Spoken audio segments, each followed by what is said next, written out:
Well, it's an aviation mystery more than 30 years old. On New Year's Day, 1985, Eastern Airlines Flight 980, with 29 people on board, slammed into a mountainside in South America.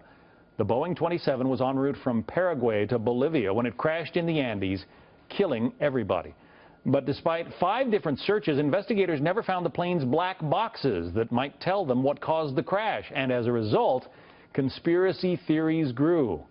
Bring you up to the modern day. A couple of amateur investigators from Boston decided to head to the Andes crash site to try to see what they could find. And they came up with some startling information. Joining me now, Isaac Stoner, one of those investigators.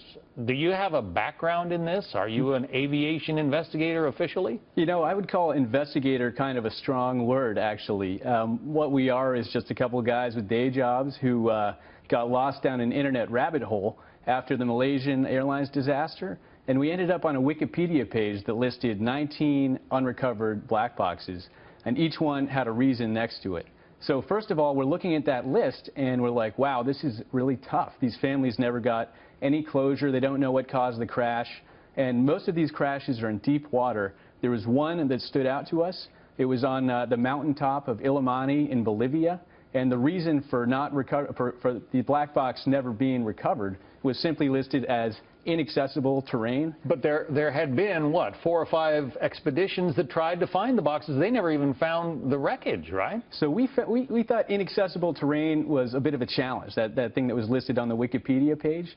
Additionally, so we knew that the past few years have been the warmest on record down in Bolivia, and the glaciers receded about a quarter mile. So we thought we might find things that people had never found before, both human remains and the black boxes themselves. And you, I mean, making a long story short, you were there, what, 5 days, and all of a sudden made a fascinating discovery. Right, so we were on the lower debris field, which was almost a square mile at this point. And after several days of searching, we managed to find a piece that was labeled clear as day, cockpit voice recorder.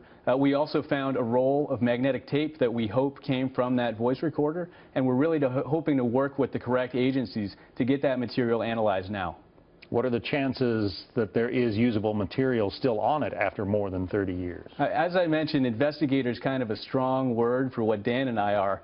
So we're just completely crossing our fingers and hoping that there is usable data on that tape today. We know at least it's been kept cool on the top of the mountain for the past 30 years. You also found, sad to say, human remains, which nobody else to this date had found. Why?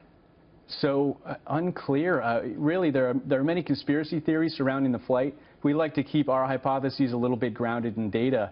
And I think just the fact that the crash was up so high and so much snow was dumped on this crash site is the reason the bodies were never found. Yeah. So we unfortunately had the responsibility of giving these remains a proper burial. We marked the GPS coordinates, and hopefully some real investigators can follow us up the mountain now. People can read about it in Outside magazine because one of their reporters went along with you. Isaac Stoner, congratulations. It's quite a story. Thanks. Thank you.